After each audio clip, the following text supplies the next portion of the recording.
જામનગર જિલ્લા પંચાયતની આઈસીડીએસ શાખા દ્વારા 15 સ્માર્ટ આંગણવાડીઓનું ઈ-લોકાર્પણ કરાયું। જિલ્લા પંચાયતના પ્રમુખ શ્રીમતી મેઈબેન ગરશરના અધ્યક્ષસ્થાને આઈસીડીએસ શાખા દ્વારા નવનિર્મિત 15 સ્માર્ટ આંગણવાડીઓનું ઈ-લોકાર્પણ કરવામાં આવ્યું હતું।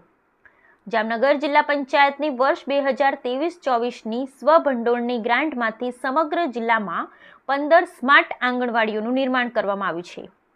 કાર્યક્રમની શરૂઆત દીપ પ્રાગટ્ય વડે કરાઈ હતી। દીપ પ્રાગટ્ય કરાયા બાદ આંગણવાડીના ભૂલકાઓએ બાળગીત પર સુંદર નૃત્યની પ્રસ્તુતિ કરી હતી।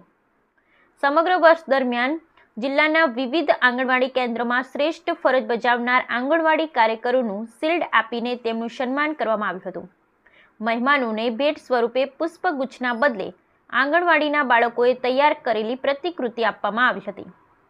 જામનગર જિલ્લામાં જગા, ખીજડીયા, સરમત, સિક્કા, દરજીશેરી, નાના ગરેડિયા, જોડિયા, કાલાવડા, મેમાણા, જોગવડ, જામજોધપુર, તરસાઈ, મોટા વડિયા મળી કુલ 15 સ્માર્ટ આંગણવાડી કેન્દ્રોનું નવનિર્માણ કરવામાં આવ્યું છે।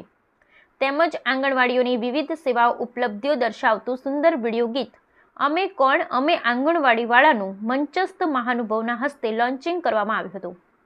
જામનગર જિલ્લા પંચાયતની વર્ષ 2023-24ની સ્વભંડોળની ₹15 લાખની ગ્રાન્ટમાંથી એક આંગણવાડી કેન્દ્ર દીઠ ₹1 લાખનું બજેટ ફાળવવામાં આવ્યું હતું, જેના અનુસંધાને કુલ ₹15 લાખના ખર્ચે 15 સ્માર્ટ આંગણવાડી કેન્દ્રો બનાવવામાં આવ્યા છે। ઉલ્લેખનીય છે કે જામનગર જિલ્લા પંચાયતની વર્ષ 2021-22ની સ્વભંડોળની ગ્રાન્ટમાંથી સમગ્ર જિલ્લામાં 10 જેટલા સ્માર્ટ આંગણવાડી કેન્દ્રોનું નિર્માણ કરાયું હતું। સ્માર્ટ આંગણવાડી એટલે શું? સ્માર્ટ આંગણવાડી કેન્દ્રોમાં વોટરપ્રૂફિંગ, કલરકામ, આકર્ષક ચિત્રકામ, શરીર, ફળો, શાકભાજી, વાહન, પશુ પક્ષી, ઋતુ, તહેવારો વગેરે માહિતીસભર ચાર્ટ્સ, રસોઈ માટેના તમામ સાધનો, dish connection, LED TV, Bluetooth mic જેવી નાની મોટી તમામ સુવિધાઓ ઉપલબ્ધ હોય છે।